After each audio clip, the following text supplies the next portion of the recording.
Great. How you doing? I'm great. I'm really honored to be here with you today. Thank you so much for taking the time to sit down and talk to me.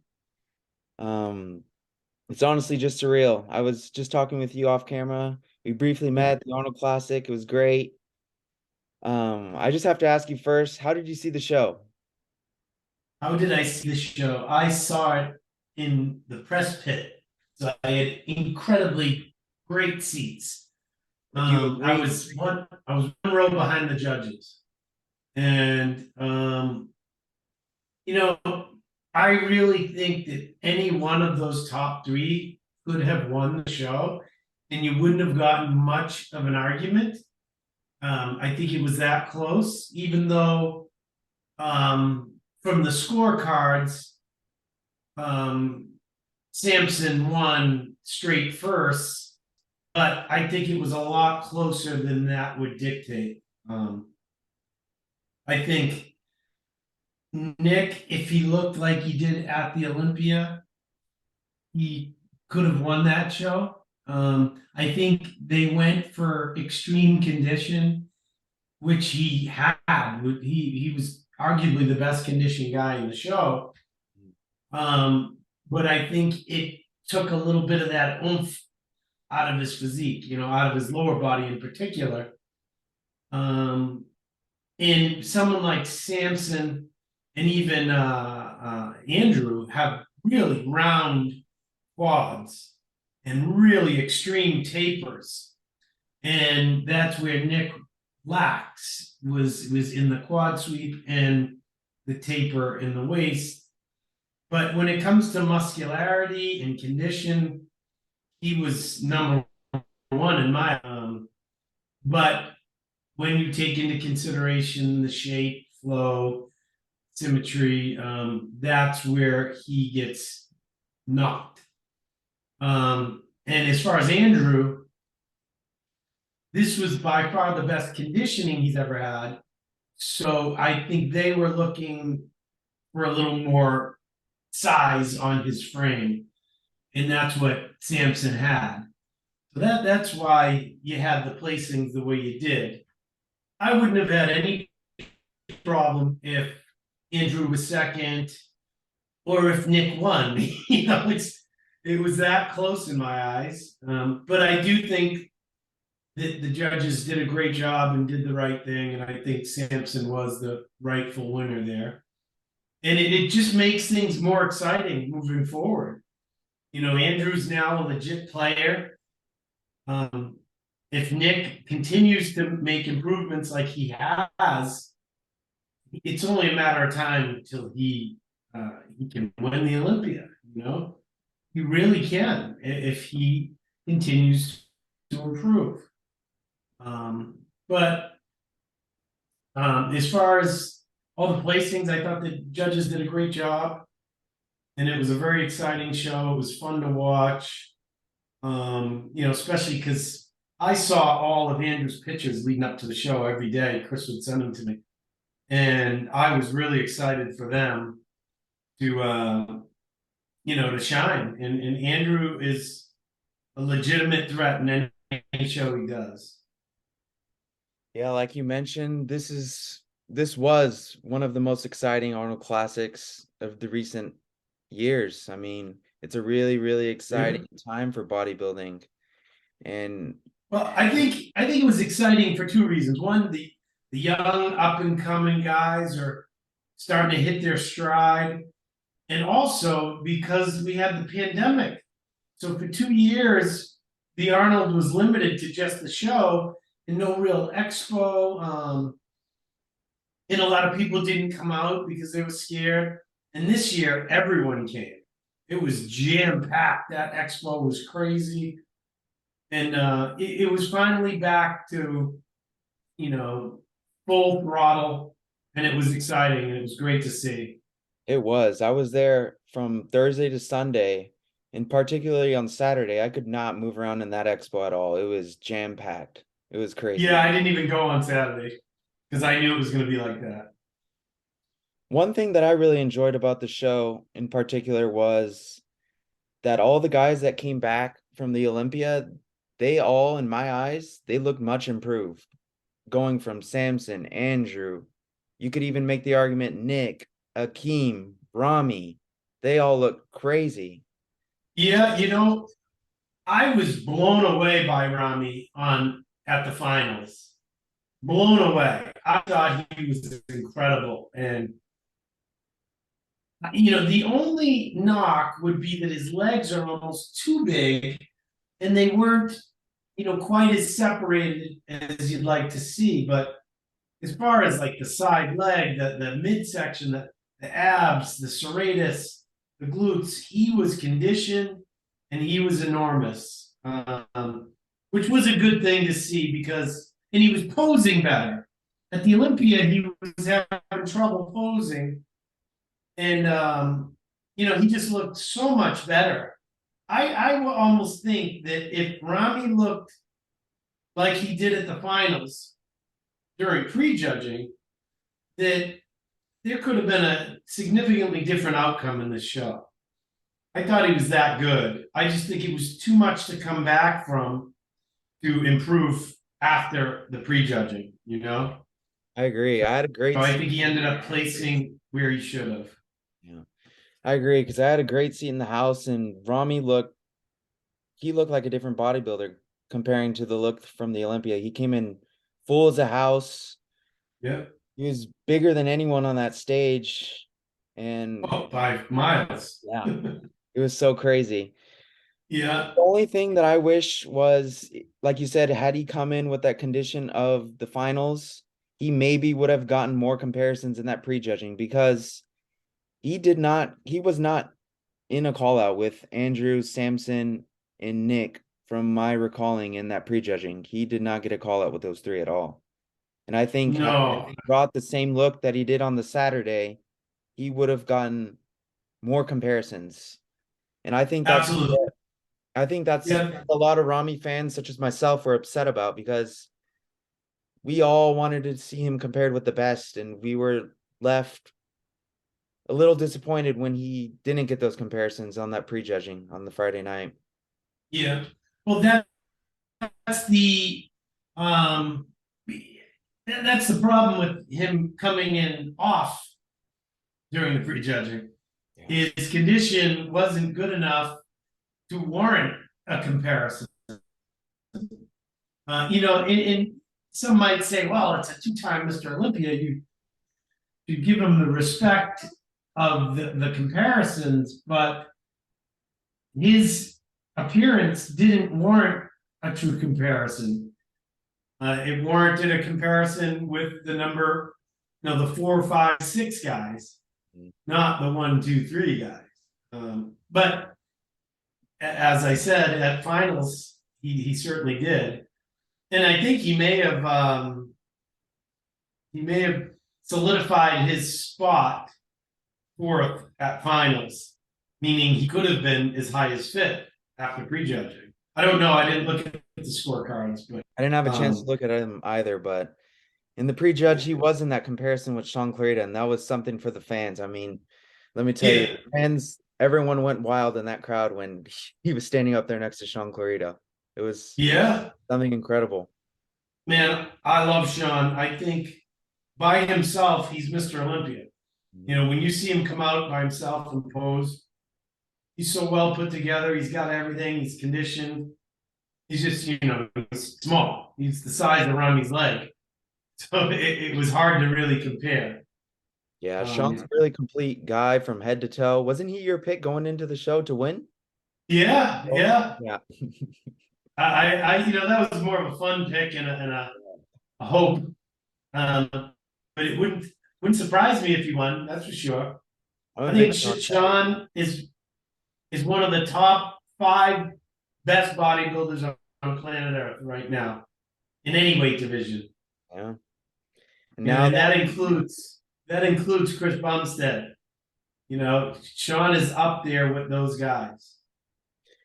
And now that the Masters Olympia lowered the age range from 45 to 40, maybe we could see him jumping in the Masters Open. Who knows? Hey, it wouldn't surprise me. Yeah, it's at the end of August, I believe. So, I mean, now So many guys fit into that criteria. Him, Bonac, maybe Phil Heath. Yeah. I mean, I doubt it, but you never know. Well, I saw a video of Phil Heath the other day, and he looked gigantic. Yeah. I I just caught don't him know. I caught him after finals and I asked him, but he saw I had the camera rolling and I was recording and I had asked him, "Hey, they lowered the age range to 40. Are you going to jump in the Masters?" And he's like, "No, only if they pay me $1 million." Yeah, well, he's right, Yeah. and that ain't happening. Anyways, I just want to shift some gears here now to start talking about you and your career. So you began training, I believe, at the age of 12 with your younger brother. Is that correct? With my older brother, Older brother. Okay. yes, I'm the youngest. Yeah, I mean, I started even younger than that, but Mhm. I was like a full blown training every day type of person from 12 years old on. That's And awesome.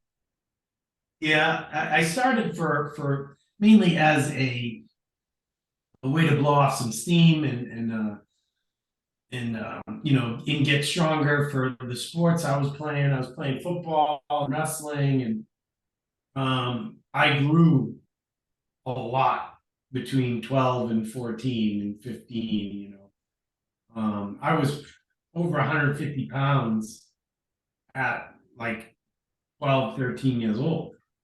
And, you know, I was, as a freshman, I was 13 and I had to cut weight to make 140 in wrestling. So I was a big, heavy kid, um, and grew. And then my brother was competing and he kind of talked me into doing a show. Like he was getting ready for a show. I was training with him every day. And he said, "Why don't you just do this show with me?" Mhm. I don't know if I want to go out there and appear a grape smugglers, you know. And then he convinced me to do it. I won, and the rest is history. Once I won that show, it was different than anything else I'd ever done. You know, every other venture that I had done was with a team. You know, you have a coach, you have a quarterback, you have teammates that you have to rely on. And with bodybuilding, it's just you. It's all the work that you put in, and you're really the master of your own destiny.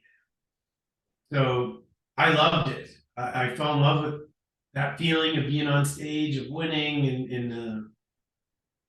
and I just continued and I competed a lot as a teenager. I did multiple divisions, organizations. Back then, have you ever heard of OCB? No, I actually haven't. No. That's an amateur organization, but it used to be called the ANBC. And I did all those shows. I did a couple AAU shows, NABA shows, NPC, also the Muscle Mania. That they used to have a show, a natural show on ESPN called Muscle Mania. And I competed in that in 1998 and 1999, and I won. I won the amateur division, and my brother won the pro division. It was pretty awesome.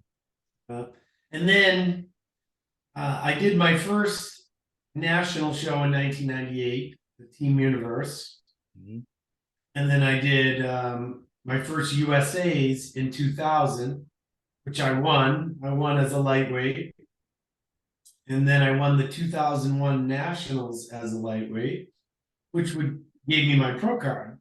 Yeah. But back then there was no 212 division. So you refused, So right? I refused it, yeah. So because I was only 153 pounds, I would have been competing against Jay Cutler, who was 275, you know, and Ronnie Coleman. Those guys were the biggest names. Not to mention Kevin LeBron, Sean Ray, Chris Cormier, all those guys. I wouldn't have stood a chance. So I stayed as an amateur. I was still only 24 years old, and slowly built up to welterweight in 2005, Won that. 2004. I won the welterweight at the Universe. in 2004 and 2005. And I won the USA's and nationals, again giving me a pro card, which I declined. In '05, I won the overall at the Universe, which gave me another pro card, which I declined. And then I went on to I took a year off to put on more size. I went up to the middleweights and I won the USA's and the nationals, giving me my fourth pro card, which I took because at that time they had a 210 division, which then they dropped to 202 and later went up to 212. So that's what started. And a week after I turned pro, I slipped on ice and broke my leg. So I had to take 2008 off. And I had my first pro show in 2009. And by then I was already 34 years old.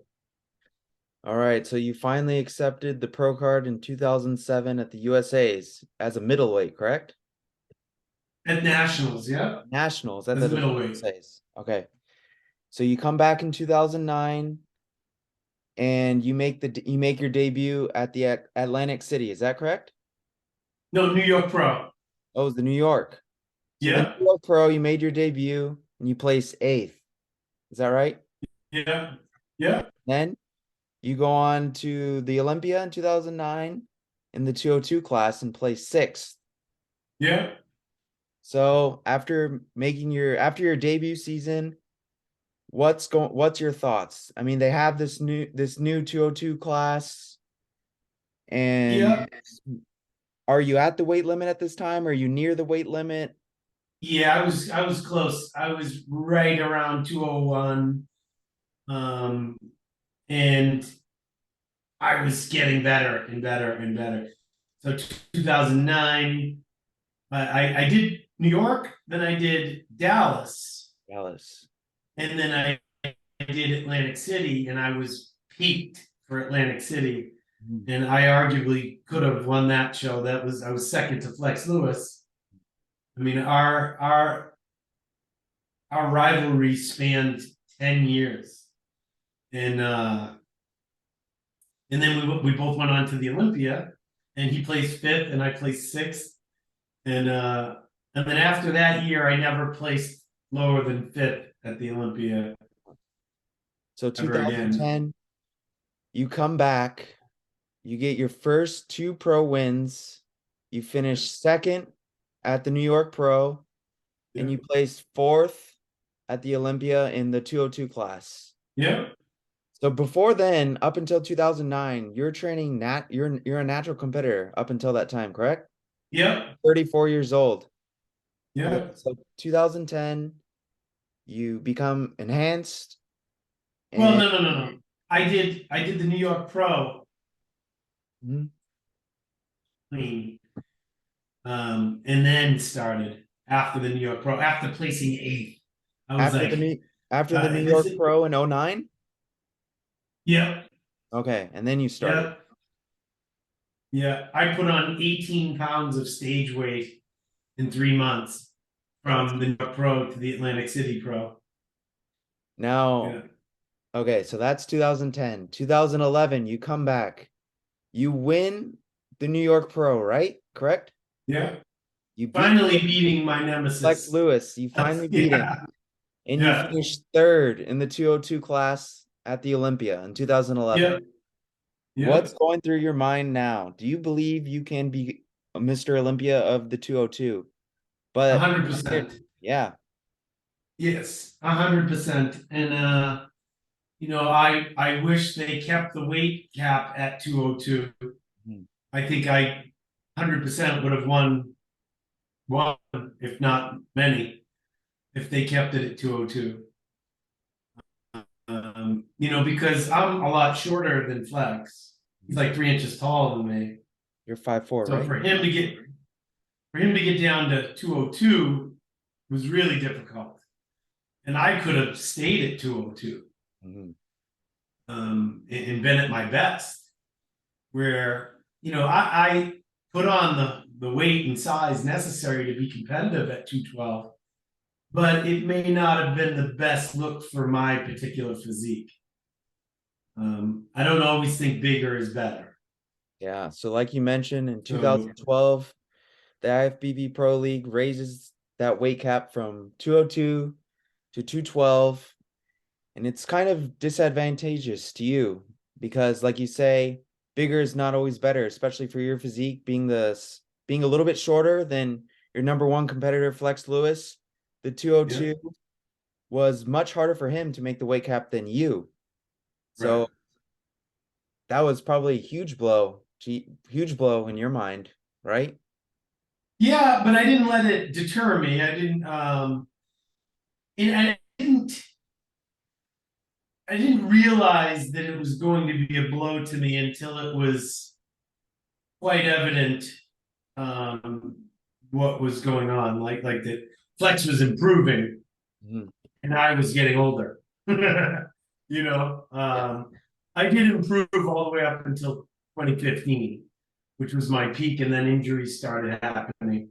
The following year in 2016, I had knee surgery like the Tuesday after the Arnold Classic. I had 40 cc's of fluid drained from my knee the Tuesday before the Arnold Classic. And that's when things started going. And then a year later, my hip, I had an MRI and they said, you need a new hip. So I just kept going. They said, do the best you can when you're done, then we'll give you a hip replacement. So after I finished all my contests in 2018, which I did, I think 4 shows that year. And a month later, 2 months later, I had my hip replaced. And that was it. So, like you mentioned, 2015 was your peak year. You won the Prague, you won the 212 at the Arnold Classic Ohio, and then Yeah. you go on to compete at the Olympia that year and finish second to Flex. Yeah. It's just you and him standing up there on that stage, the last two men standing at the Olympia, the 212. What's Yeah. going through your head at that time, at that very moment? I'm gonna win this thing. The place was going nuts. I knew I had the look that no one else did. I was grainy, hard, dry, big. Um, but he's got a little bit prettier of a physique, a lot prettier. So I understand why he won. It's hard to come to terms with, but when I was on stage, I just felt 100% that I was going to win, or that I could win. It would not have surprised anyone had I won. It was that close. It was basically, what the judges preferred, I guess, on that day. But I think I was bigger, I was harder, and it just didn't go that way. Yeah. And like you mentioned, after 2015, injuries started catching up with you.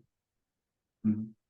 After you had to undergo surgeries and hip replacement, did you feel in your mind, in your heart, that opportunity had gone, that you can no longer win the 212 Oh class? yeah, Yeah. yeah. Well, I also, my best year of my career, which was 2015, I was 41 years old. Yeah. So it it it was I wasn't going to get much better, at 41. So I knew it was that year or not nothing, you know, and I went back 2016, did the Arnold Classic, thought I could have won that one. I placed second the heat day, and sure enough, a few of the judges said that my left leg was a little blurred, that there was not enough detail in my left leg, and that was the knee that I was having issues with. But yeah, I kind of knew, but I knew that I was still good enough to be a top tier guy. in place, which I did. I placed third 2 more times at the Olympia after having knee surgery. Yeah. And every single time you competed at the Olympia, you placed top 5 every single year you competed there. That's correct, right? Yeah. Well, I was in the first call out every single year for 10 years straight. In 09, I placed 6th. And after that year, every year I was at least top 5. Yeah. Oh. So do you wish at all, if you could go back, turn back the clock, do you wish you would have started training enhanced earlier so you could stretch out the career a bit longer, or would you change a thing at all? I wouldn't change anything. No. The only thing I would have done was competed in more open shows. I did 2 open shows. I was 4th in one of them, and that was with Cedric and Brandon Curry. They were top 2. I was 4th, and I placed 2nd in the other one I did, and that was 2015 as well. So I think I had open type of muscle. I was a big, short guy. So I think I could have done well had I done more open shows. But no, I wouldn't have changed anything because I mastered the art of training in competing and in dieting, and I learned so much more by doing it the way I did it. And I might have had a longer pro career if I had started sooner, but the health ramifications, we don't know. We don't know what that could have led to, or So I think I did the right thing. I think I played it smart, and you got to remember there was no 202 division. There was no 212 division. So I would have just been banging my head against the wall anyway. So, yeah, I wouldn't have done anything any different. So I have to ask you a bit about the X's and O's of bodybuilding. What was your training like during the peak of your career? Did you do like a high volume approach, low volume approach? Or was it sort of? I'm a very high volume.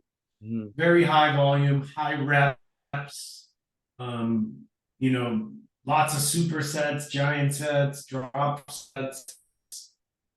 I believe in train as heavy as you can, but at a certain rep range. So I was always in the like 10 to 12 range, 15, as heavy as possible. I never would try to do like 700-pound squats for a double or a single or something. That's not bodybuilding. I would do 500 for 15. That is bodybuilding. That's how you grow the muscle. So I never tried, I did 405 for 10 on the bench, never tried any heavier than that because I couldn't do it. If I got to the point where I was doing 405 for 15, then maybe I would have gone a little heavier. But that was my golden rule. If I couldn't do something for 12 to 15 reps, I really wouldn't try to go much heavier. Yeah. Now, did that training style adjust at all as you were experiencing more injuries? You had to train around these injuries. Did you still do a high intensity approach, or did you just work within your limitations? So that's exactly why I trained the way I did, is because I didn't want to injure myself or exacerbate any existing injuries. So I used that moderate weight, high volume, low rest period. I would only rest for a minute. If I was training with someone, I'd rest as long as it took them to do their set, and then I would go. So that is why that changed around 35, 36 years old. The higher volume and moving quicker. I trained heavy, but when I was younger, I would do stunt lifting, see if I could squat 600 pounds or something, but it was stupid. It didn't feel right. It didn't feel good. And I didn't get a pump from it. You don't get a pump for 1 or 2 reps. It takes a good amount of volume to get that pump. So, and I was always just chasing the pump. Wasn't chasing the weight. I wanted to get stronger with higher reps. I did Dave Palumbo's Bros versus Pros. You can look it up on YouTube. And there was like 18 big name guys in it. And I beat every one of them. It was a squat competition, 405 for as many reps as you could do. And I did 30.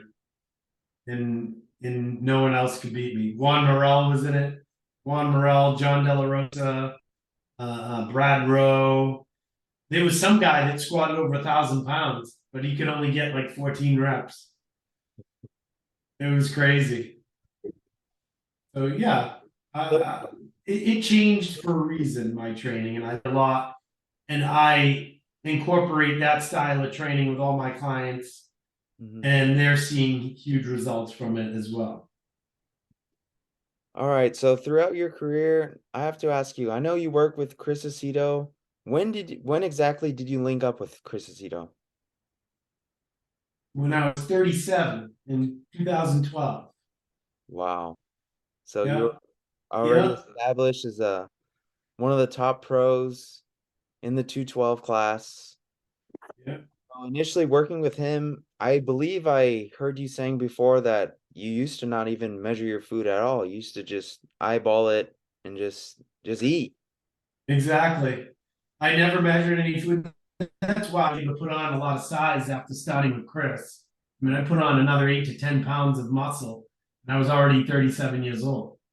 I'd already been a pro for 4 years, 9, 10, 11, 12. Yeah. Wow. And, I saw him on a flight home from the Arnold Classic, and he had an empty seat next to him. So I sat with him. We talked the whole flight. And he always had a lot of positive stuff to say about me. And, he said he wished he could get his hands on me. And I was like, hey, how about we do this? And at the time, he was working with Eduardo Correa. Yeah. And, he wasn't really working with multiple 212 guys. It was just him. I said, well, let me see what Eduardo's doing, and I'll get back to you. And then he saw me at the New York Pro, where I placed second, and he's like, you can win the Olympia. You should have won that show. And he's like, let's do it. And we did it. And the following year, we had kind of a rush prep. He was just kind of learning my body.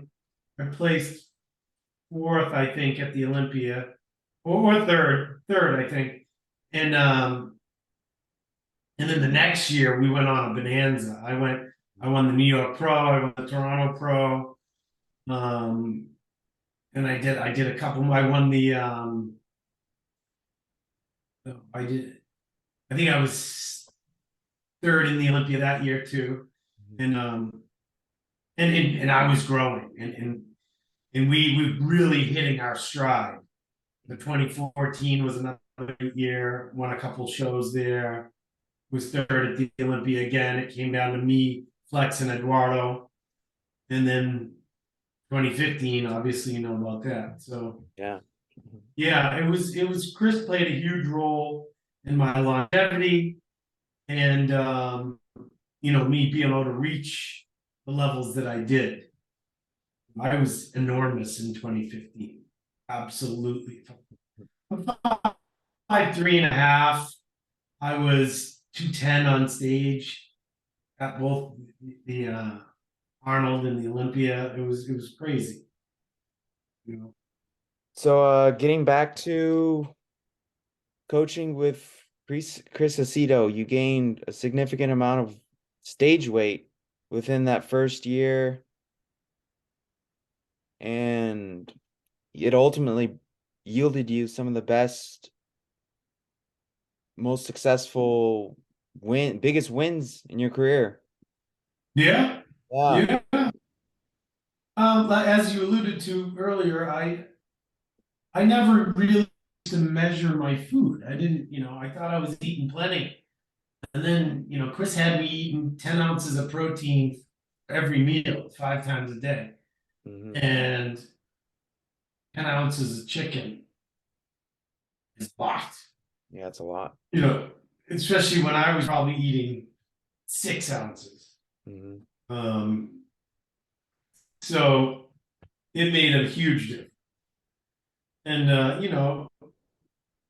there were just little hunches, a lot of things I learned just from talking to him on a daily basis.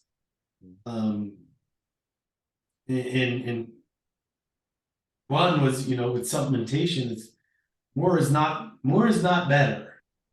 And that's a common misconception that a lot of guys think. You gotta take this, take that, take all this stuff. And Chris and I would talk, and I would say, dude, I train as though everything I'm taking is fake.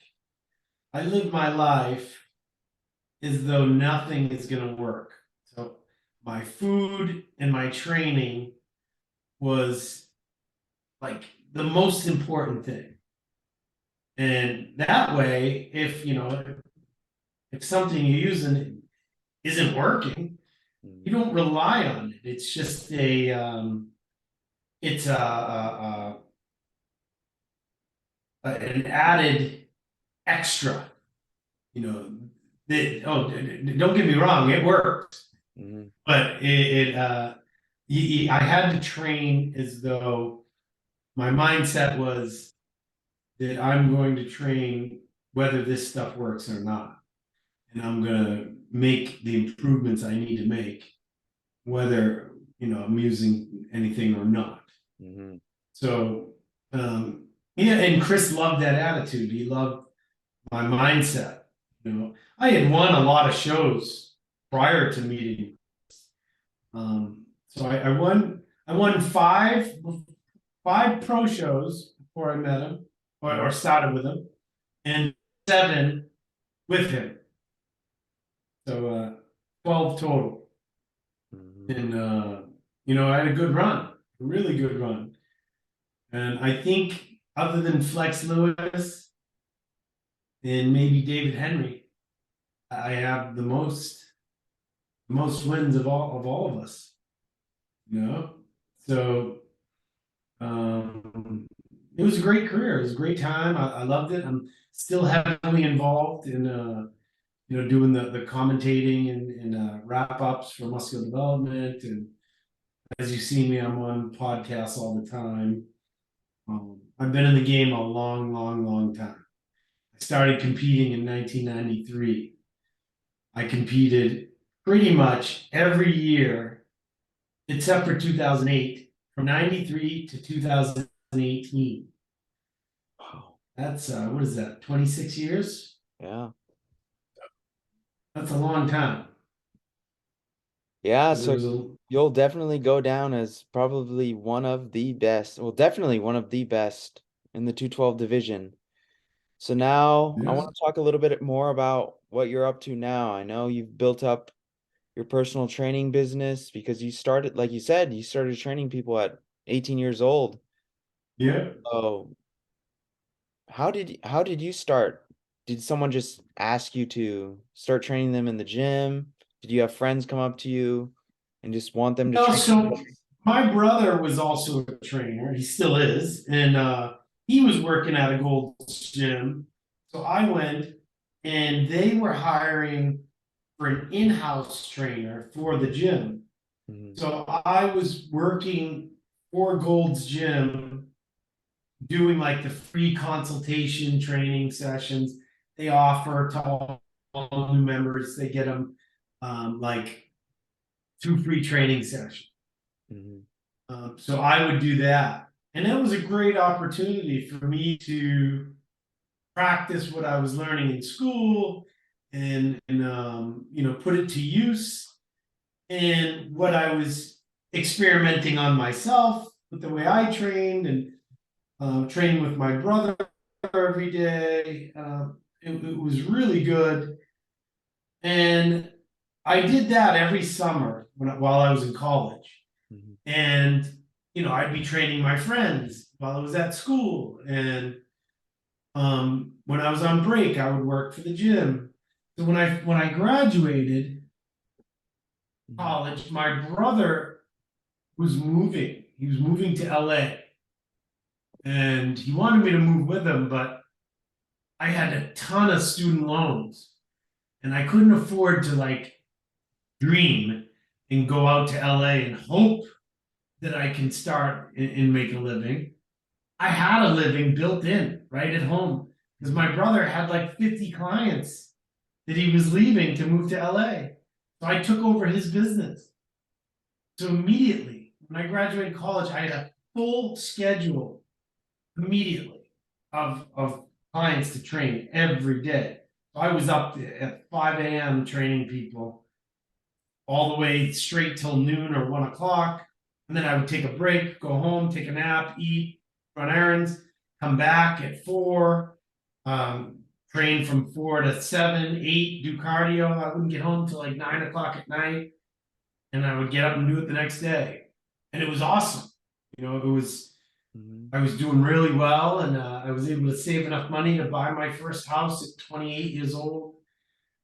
And, and I just slowly built a following, a name, a reputation as a trainer, and I never stopped training. Even when I was winning pro shows and I had sponsors and I was doing really well, I never stopped training my clients. I worked a full schedule. I didn't work as crazy as I was back then. Mhm. I wasn't doing 60 appointments a week.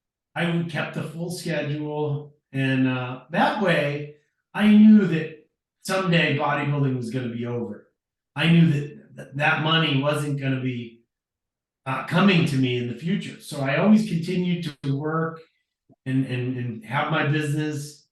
So as luck would have it, I ended up needing a hip replacement, and that ended everything. There was no sponsors. There was no contest checks. There was no guest posing fees. There was no, it all ended like that. But I had a business to fall back on. And, things are great. Things are really great now. And now with the onset of online training, and, I have a lot of online clients. I have a lot of contest prep clients. So I have a very busy schedule. It's been very, very good. That's really Very happy. inspirational for a guy like me. I'm 21. I just got my certification back in November. And people like you Yeah. allow me to dream because I love bodybuilding, I love training, and it's my dream to put those two passions together. And sometimes I ask myself, is this attainable? But by sitting down and talking to people like you give me belief in myself that, hey, he did it, so why can't I? You know? It's very believable, and you should be very confident that you can do this. But like I did, I had to start low with low hanging fruit, like the free sessions at Gold's Gym, and slowly build a clientele and slowly learn how to put to use all the knowledge that I was learning. And also how to run a business. Like, I'm not the greatest businessman in the world, but I learned a lot in how to keep my schedule, fit in people where I could, to be available to them. So there's a lot learned. It's constantly evolving, but you can definitely do this. But the one thing is you can always experiment on yourself. I always say that to my clients when I'm torturing them. They're like, Mhm. "Man," I'm like, "Listen, I wouldn't have you do something that I have not already tested out on myself. I Mhm. was my own guinea pig. I would do brutal workouts, and yeah, so it's definitely something you can do. Um, the best way to learn is to just do it. You can read all the books you want, you can get all the certifications you want. That doesn't make you a good trainer. You become a good trainer by doing it repeatedly, day after day after day, for years. I'm on my third decade. Mhm. Well, no, I'm over. I'm on my fourth decade now of training people.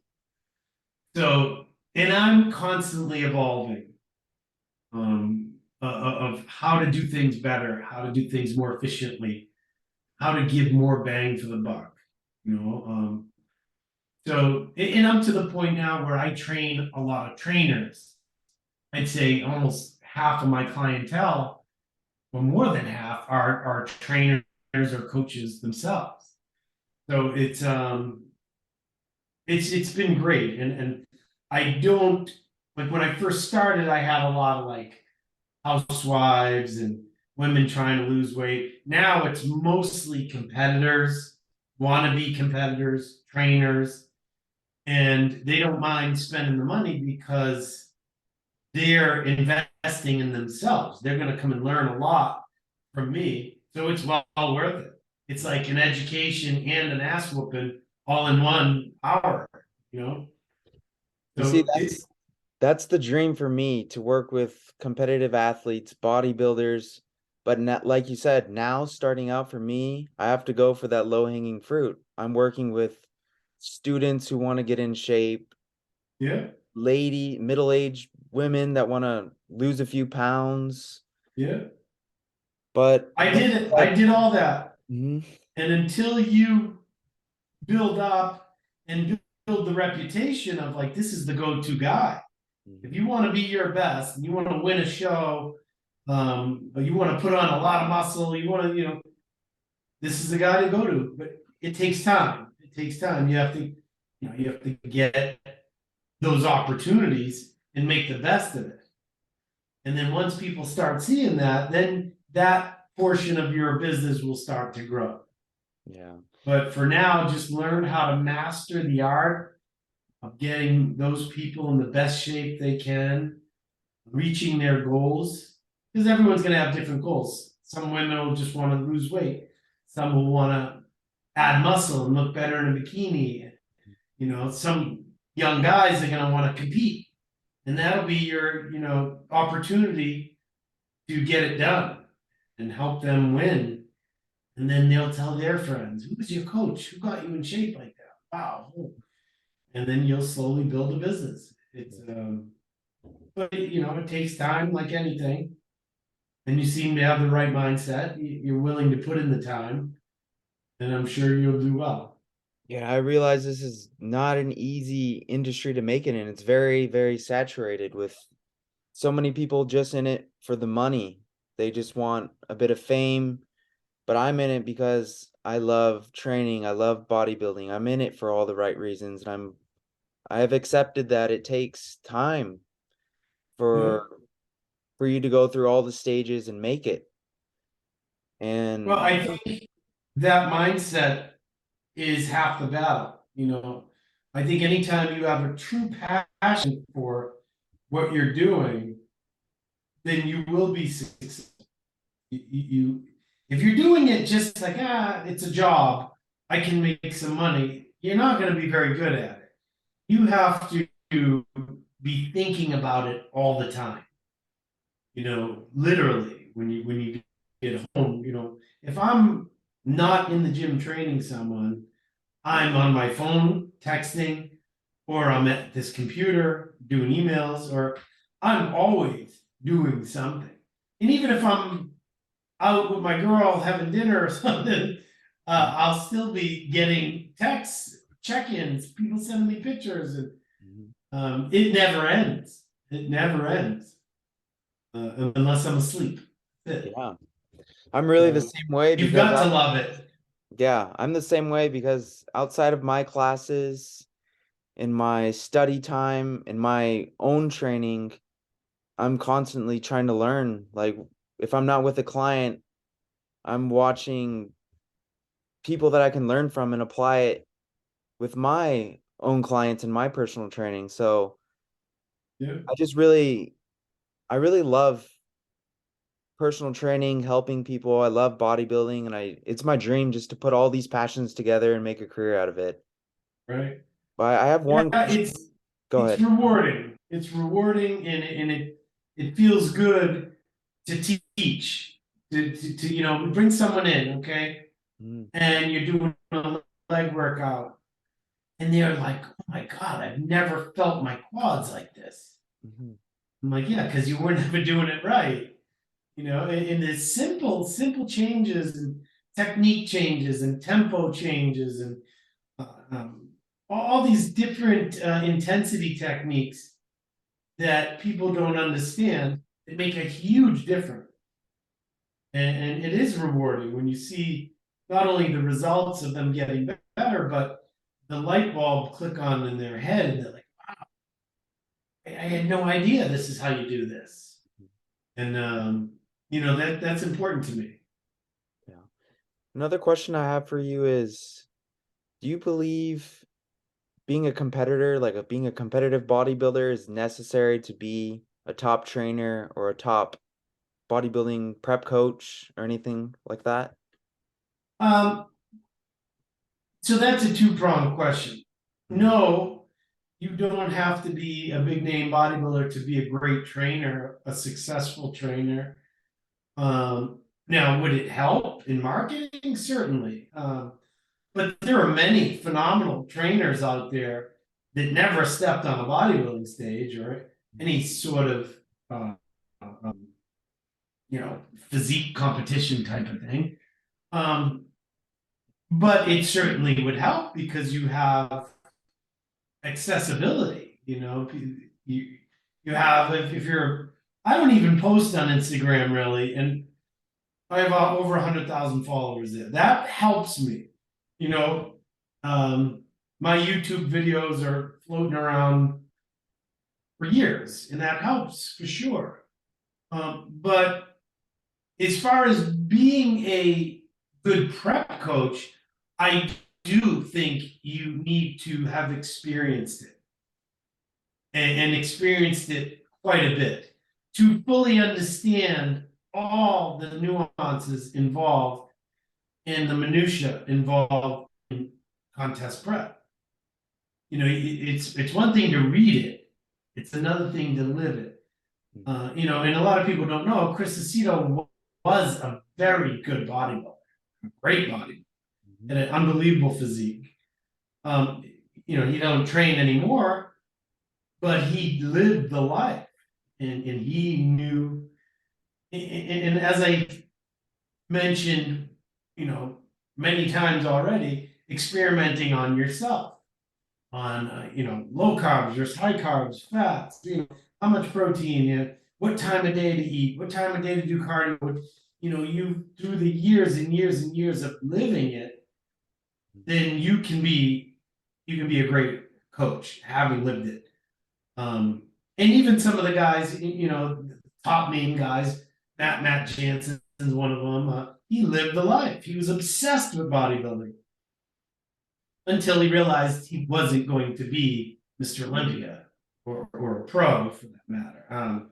But he was able to learn a ton from his experience and become a phenomenal coach. Um, but you know, even I think Hani Rambod, I think Hani competed at some point. I don't Yeah, think he went very far with it, but um, you know, I do think there's a certain amount that you need to experience it to fully understand. yeah, I certainly Absolutely. believe it's valuable to go up there and experience what it is to be a competitive bodybuilder and going through that entire process. I definitely have plans of competing one day, but first I need to build the physique, and I realize that there's no point in rushing it, getting up there, competing when you don't have the physique built. But in I personally would not hire a coach Mhm, who hasn't lived it at least once. exactly. I just wouldn't.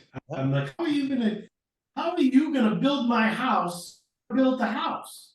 I'm not hiring you to build my house.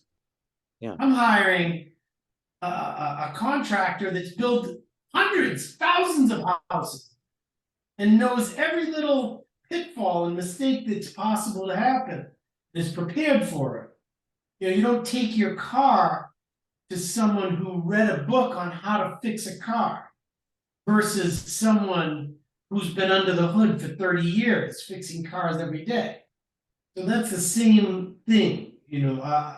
When it comes to bodybuilding, coaching, that's why I never really wanted a coach. You know, my brother and I would bounce stuff off each other, and you know, I dieted myself. All those national titles I won, I dieted myself. I didn't have a coach. Yeah. So, and then, you know, as a pro, I won 5 pro shows. I didn't have a coach. I didn't need a coach. I didn't need a coach until I had to figure out a way to now put on 10 more pounds at the age of 37.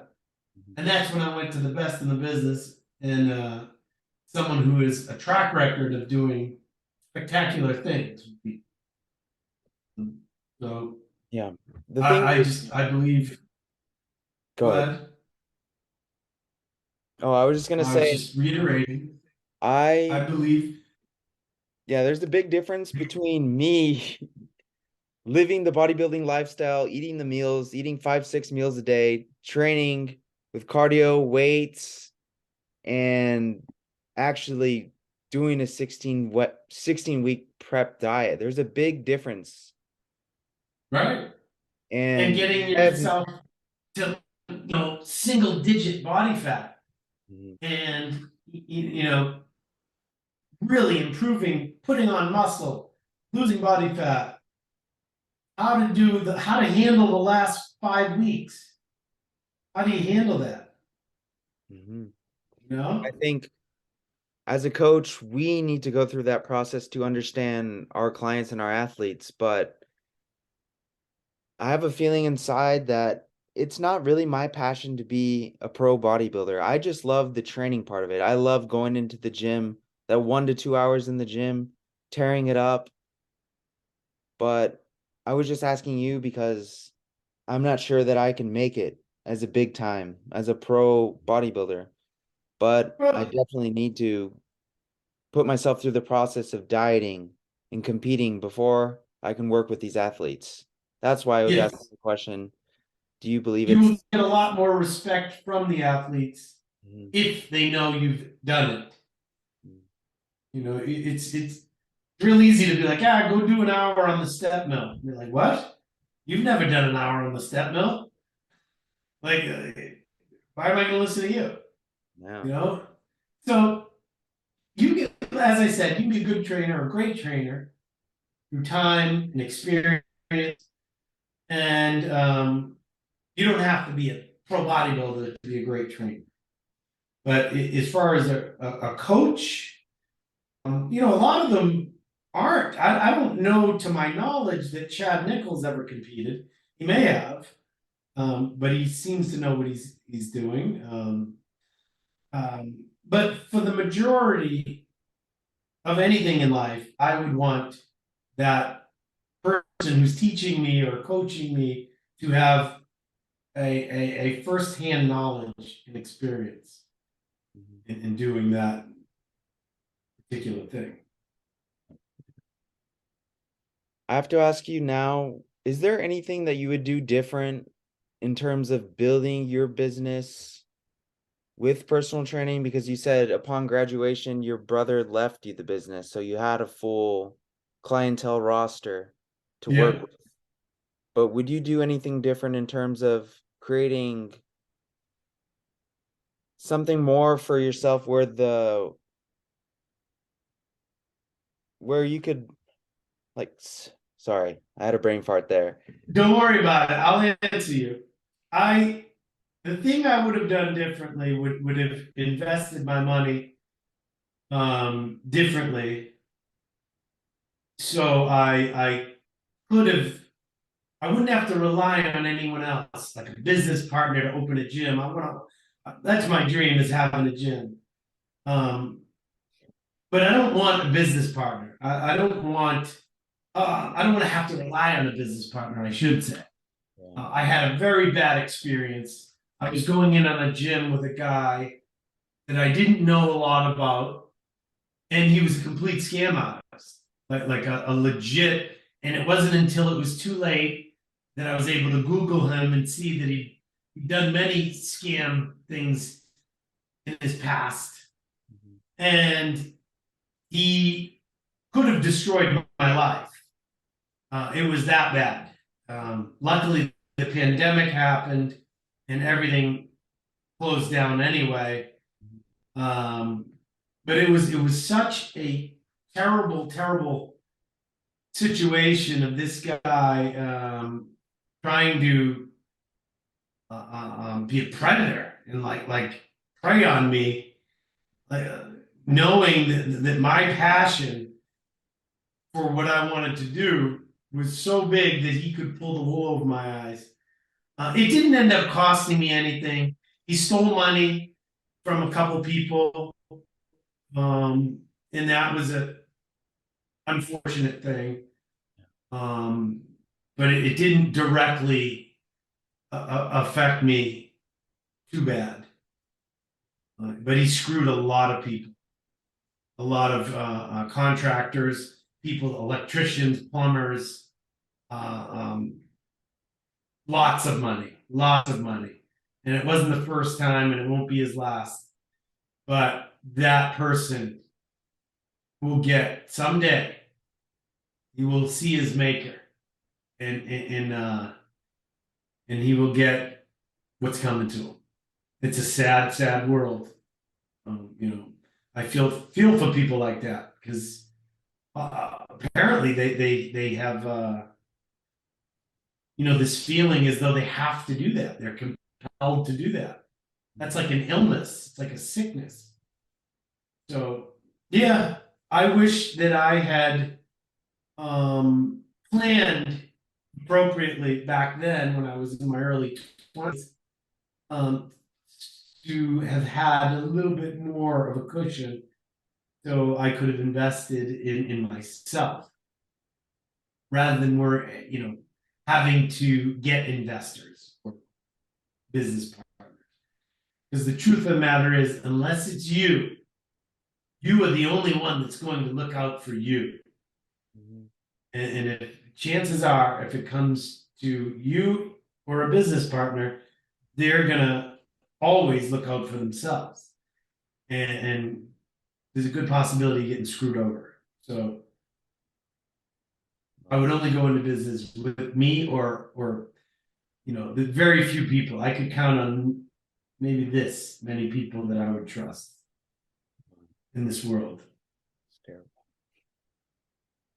So if you were in my shoes at 21 years old, starting over from scratch, would you change anything at all?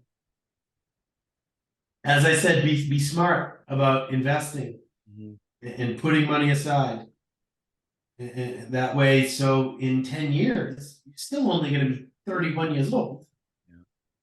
And you can save a lot of money in 10 years. You can invest in get a lot of money. And if you want to use that money to start a business,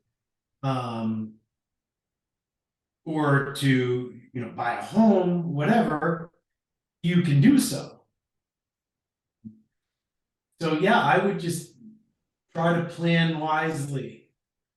That's the only thing that I could say. Of course, there's a lot of things I could have done better, but in the whole scheme of things, I'm very happy. I'm very happy. I've done well. I'm doing well. I'm not one of those people that's totally money driven. I'm a happy person. I have a nice home. I have a great life. So I'm happy. What more can you ask for? And I'm the same way. I'm not really, I want to do well for myself, but I'm not driven by the money. I just want to live a happy life, have financial freedom, and live life on my own terms. And hopefully do it with a career or passion, or live my dream. Basically, practice my passion and do it. You're on your way. I think the most important thing is the education, that you have the degree. When I was coming up, any Tom, Dick, and Harry could be a trainer. All they needed was a certification and the right mindset, business plan. I know a lot of people that don't have the education in this field. Like, say they went to school for business, but now they're a bodybuilding coach. Well, they know how to run a business. So they know how to advertise, to market, to get the business in. Doesn't make them great at it. Doesn't make them any better than you. In fact, they probably have less knowledge when it comes to nutrition and exercise science, but they're better at marketing, so they can be successful and have a good career. And I saw a lot of that when I was coming up. Anyone, just a cute girl, just because she's cute and has a good physique, she can be a trainer because people are like, oh, I want to train with her. She looks good. But they really have no inside knowledge of the science behind it. So that's a huge thing for you, that you do have the degree and you took the time to learn everything that you did. Now it's time to put it to use and put it to work and show that you deserve the opportunities that you're going to get. And I think you've taken the right steps so far. And keep in touch. Keep me posted on how things are going. All right, I will. Thank you so much, everyone, for listening to the first episode of the podcast. I want to thank Jose for his time, for allowing me to interview him. It really is a pleasure for me to sit down and talk all things bodybuilding. Thank you so much for the advice you've given me. You're a big inspiration. Jose, where can people find you? You can find me on Instagram. I am the Boston Mass, THEE Boston Mass. That's it. I'm on Facebook too, but I don't really. I'm not a big social media person. I do a YouTube. I haven't done one in a while with Nate, my boy, Nate Tello. That's the Boston Mass on YouTube. We'll be posting some videos on there of him training because he's getting ready for the New York Pro. And yeah, so I'm all over the place. Instagram, YouTube, Facebook, about it. All right. Well, thank you so much for your time, everyone. My pleasure, buddy. Yeah, please keep me posted. How you doing? I will. So you said your buddy Nate Tello's prepping for the New York Pro. I was thinking about heading over to the show, so I guess I might have to now. Oh, you got it. I'll be there. Yeah, it's only about an 8-hour drive for me, so I'll go. There you go. Yeah. Get on there. All it's right. actually it's in Teaneck, New Jersey. Yeah. Okay. Where do you live? I'm in Bowling Green, Ohio right now because I'm finishing my last year of university. Oh, okay. It's Awesome. in Northwest Ohio. It's about an hour and a half away from Fuad. Oh, wow. Yeah. I didn't realize they were that close to. I think they're only like 3 hours from Columbus. Yeah, they're right across the border from Detroit and up in Windsor. Yeah. That's cool. Yeah. Cool. All right, man. All right, Great I appreciate it. You got it. Thank you so much for your time. Take care. Bye-bye.